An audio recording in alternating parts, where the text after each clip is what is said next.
Effectivement, le Conseil a sorti un rapport sur le secteur avicole, la viande blanche, donc en l'abordant sur un intrant essentiel qui sont l'aliment composé, l'aliment bétail, puisque avec le poussin d'un jour, ça constitue l'essentiel du coût de production. Et donc ça influe directement sur les prix. L'avis a abouti au constat de certaines pratiques qui ne nous paraissent pas conformes à la loi. Du coup, une fois l'avis publié, nous avons immédiatement enchaîné par l'ouverture d'une enquête, cette fois-ci contentieuse.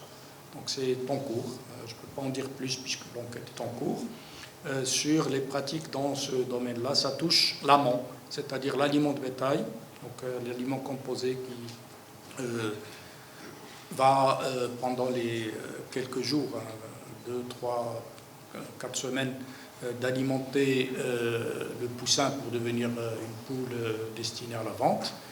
Cette phase, plus le poussin d'un jour, qui lui-même donne lieu à des marchés qui peuvent être spéculatifs par le prix, mais aussi par la quantité. Donc le nombre de poules qu'on a à la fin dépend du nombre de poussins d'un jour qu'on met sur le marché. Donc nous sommes en train d'examiner ça, nous espérons aboutir au cours de cette année à des conclusions que, évidemment, nous allons rendre publiques. Dans l'avis, on avait déjà des recommandations. Bon, nous suivons évidemment les recommandations, on n'attend pas que le jour suivant ça soit appliqué, mais nous constatons quand même qu'il y a eu une amélioration sur le prix, c'est une bonne chose. Alors je rappelle, sur les prix, ça touche les viandes rouges aussi. Le Conseil de la concurrence n'a pas de prérogative pour contrôler les prix, ni d'ailleurs le gouvernement, puisque nous sommes dans un régime de liberté des prix. Il faudrait effectivement travailler beaucoup à lever cette confusion qui reste dans la tête d'un certain nombre d'opérateurs ou même du grand public.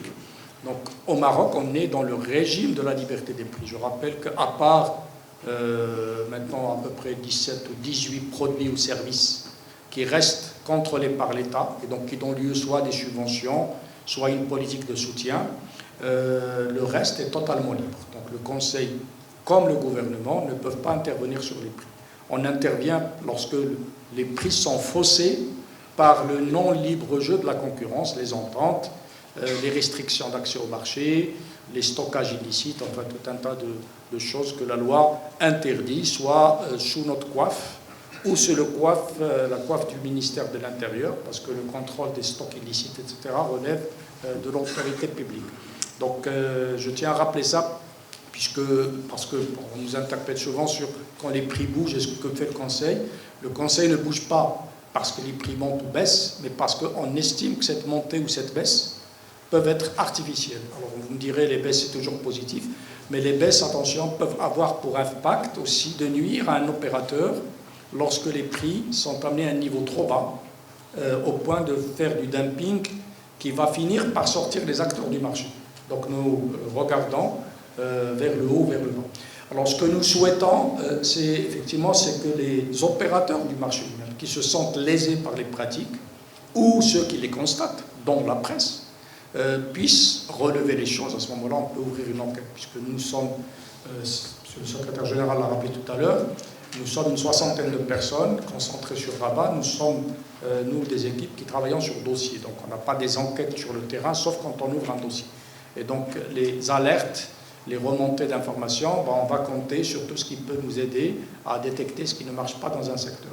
Alors justement, pour la viande rouge, le gouvernement a pris des initiatives. Je ne sais pas s'il y a eu des subventions. Ce que je sais, c'est qu'il y a une ouverture à l'importation de viande. C'est ça qu'il y a eu. Donc ce n'est pas des subventions qui ont été données à notre connaissance. C'est simplement de dire on peut importer de la viande et on a baissé les droits de douane, ou même on les a enlevés pour ramener les prix vers le bas. Bon, la politique a marché ou n'a pas marché, ça c'est au gouvernement d'estimer, mais nous n'intervenons pas nous en tant que conseil là-dessus, puisque c'est totalement dans la politique publique de fournir au marché les produits qu'il faut. Je rappelle juste un élément, hein, avec la sécheresse, avec la réduction du cheptel, avec la montée du prix de l'aliment de bétail, les conséquences sur le prix de la viande sont évidentes. Donc maintenant, la régulation de ce marché globalement par les quantités mises sur le marché appartient au gouvernement. Alors, il n'est pas exclu que nous intervenions sur le marché des viandes rouges par le biais d'un avis, comme on l'a fait sur la viande blanche, mais nous considérons aujourd'hui qu'on a d'autres priorités, et c'est pour ça qu'on n'a pas encore ouvert ce sujet. Alors, concernant, je reviens à la dernière question, puis je reviendrai à la deuxième après, sur les marchés publics, justement, c'est le sujet qu'on a traité, c'est pour ça qu'on l'a traité aujourd'hui. Nous estimons sincèrement au Maroc qu'il y a encore une incompréhension forte entre le rôle des uns et des autres. Comme l'a rappelé le conférencier tout à l'heure, les autorités de la concurrence interviennent dans le cas des ententes. Des ententes pour fausser les marchés, augmenter les prix, bloquer l'entrée d'un opérateur, exclure un opérateur, faire tourner les marchés, une fois c'est toi, une fois c'est moi, toi tu prends le nord, moi je prends le sud. C'est ça qui sont des pratiques. Or, les plaintes que nous recevons aujourd'hui, c'est souvent contre l'État, sur ce qu'on appelle des cahiers des charges orientés. Les gens nous disent le cahier des charges favorisait tel opérateur. Ça ne relève pas de l'expérience, enfin des attributions du Conseil, ça relève du droit administratif. Un ordonnateur ou un passeur de marché a la liberté de son cahier des charges sous la responsabilité de la Cour des comptes, qui surveille les administrations, et sous la responsabilité, évidemment, de tous les contrôles, l'IGF, enfin tout ce qui contrôle l'État. Maintenant, les plaintes contre les cahiers des charges ou les marchés biaisés à la base relèvent effectivement de la Commission nationale des marchés publics et des tribunaux. Maintenant, on peut le déplorer ou pas, c'est comme ça. Nous, on essaye de dire, venez nous voir quand vous sentez que vous avez été exclu sur le marché par des pratiques de vos concurrents. Et heureusement, ça commence à venir, puisque nous avons déjà quelques dossiers, petit nombre, c'est vrai, pour le moment, où les gens nous disent, j'ai été exclu de ce marché parce qu'il y a une entente, parce qu'il y a le même opérateur qui présente 3 offres différentes, mais en fait, à la base, c'est le même. Donc ça, c'est les cartels. Donc nous sommes en train de regarder les dossiers qui nous ont été présentés.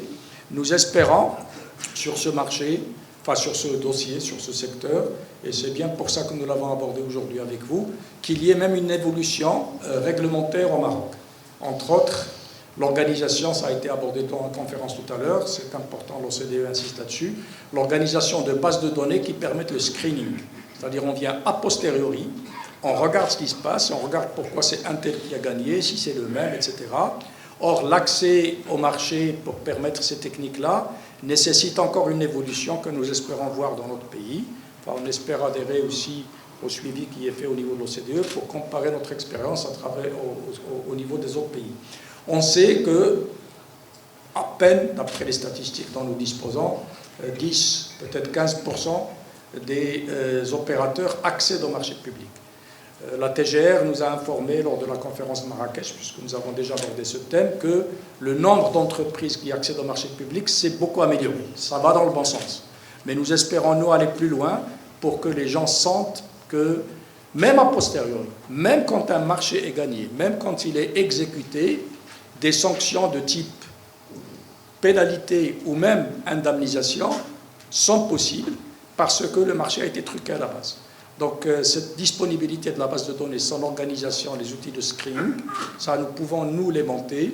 Et il y a encore du champ pour la collaboration entre les autorités gouvernementales, les autorités administratives, les ordonnateurs et le Conseil de la concurrence sur ce sujet en particulier. بالنسبة للمسائل اللي يمكن تقدم كذلك كاين حماية المستهلك. احنا كنعتبروا بأن حماية المستهلك داخلة في إطار على الأقل بطريقة غير مباشرة في إطار اختصاصات المجلس. لذلك نحافظ دائما على النظرة اللي عند المستهلك، وهذا الشيء اللي كيجعلنا نتواصلوا مباشرة مع العموم عبر الصحافة وعبر القنوات الإعلامية باش يعرفوا الناس بأن العمل ديال المجلس هو أخيرا في صالح المستثمر بطبيعة الحال، ولكن في صالح المستهلك. في المغرب كاين قانون حماية المستهلك اللي كيقول بأن غادي تكون واحد اللجنة المكلفة بتتبع تطبيق القانون. ما يقول المجلس هو أن يمكن اختصاصات المجلس المنافسة توسع لتشمل هذا الإطار هذا، وهنا النقاش لم يفصل بعد ولكن هو مفتوح مع الحكومه والوزارات المعنيه بهذا الامر، وكنتمناو هذه السنه هذا يكون جديد في هذا الميدان هذا. بالنسبه للوسطاء والمضاربين، احنا تكلمنا عليهم في الراي اللي صدرنا في اسواق الجمل، لان في الخضر والفواكه هذا شيء كيتوضح، لان الثمن اللي يؤدى للمنتجين اللي هما الفلاحين والثمن اللي يؤدى من طرف المستهلك فرق كبير، تقريبا اكثر من 50% كيمشي في جيوب الوسطاء. الوسطاء والمضاربين هما ما يمكنش نحيدوهم من السوق كيف ما كانوا الوسطاء، ولا بد منهم، لان المنتج ما يخرجش من الحقل ديالو باش يجي يبيع الخضره ولا الفواكه في المدينه، او مربي الماشيه او هذا، بالخصوص في الميدان الفلاحي.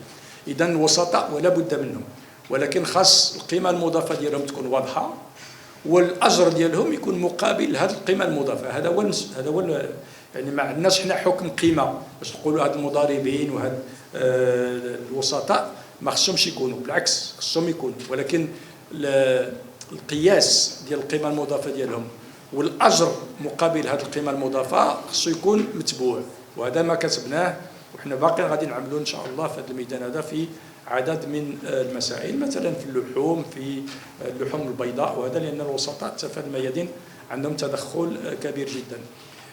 المضاربين اللي كيكون عندهم واحد النوع ديال التدخل ماشي غير باش يشري ويبيع. غنعطي مثال اللي كيبين بان المضاربين راه عندهم واحد الدور.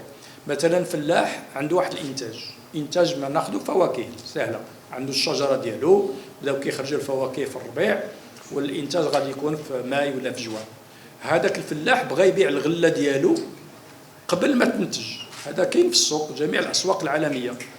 على من غيتصل مع هادو اللي كيحملوا هذا الاسم هذا المضارب. علاش هو مضارب؟ لانه كياخذ واحد لو ريسك باش يشري واحد الغله اللي باقي ما خرجتش. هذا النوع ديال الفاعلين الاقتصاديين تا هما راه عندهم واحد المسؤوليه، وعندهم واحد الوجود في السوق. الا حيدناهم راه عدد كبير من المنتجين غادي يضروا، لان غادي يقول لك انا ما عندي فلوس حتى باش نجني ديك الغله، وما عندي لمن نبيعها. اذا هاد الحرف هادو المضاربين والوسطاء حرفه لا بد منها في واحد السوق منظم، ولكن ما يجب عليه هو تقنين قياس القيمه المضافه وقياس الاجور اللي كيقابلهم بواحد الطريقه شفافه. والشفافيه في هذا الموضوع هو احسن حاجه.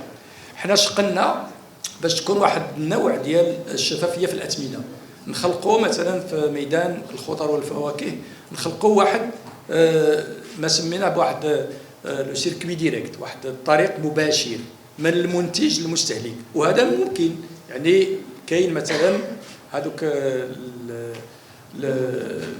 الاسواق المنظمه لي غران سوبر مارشي، هذا يمكن يشري بالمنتج مباشره ويشري المغرب كله، لان عنده محلات للبيع في المغرب كامل. هذا كيقلل من الدور ديال الوسطاء. اذا النتيجه ديالو شنو هو نقص في الثمن، وهذا غادي يعطي واحد الثمن اللي يمكن يكون هو الثمن اللي غادي يكون عنده واحد الرمزيه، واحد النوع ديال باش يجبد الاثمنه الى الانخفاض. هذا شجعناه وخرج واحد القرار حكومي في هذا الميدان هذا. حنا متبعين السوق، كنتمناو بان هذا البيع المباشر وهذا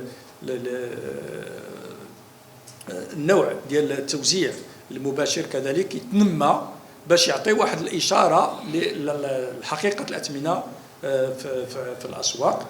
هذا معمول به في بعض الدول، حنا شرنا لها في الدراسه اللي كنا قمنا بها، وكنتمناو هو في التجديد عموما، التجديد ديال سوق الجمل يكون واحد التاثير كبير، وما بينهم هذا خلق هذه المسارات السريعه اللي كنتمناوها. قبل المغادره لا تنسوا الاشتراك في قناه العمق المغربي وتفعيل الجرس ليصلكم كل جديد، ولا تنسوا مشاركه الفيديو والضغط على زر الاعجاب.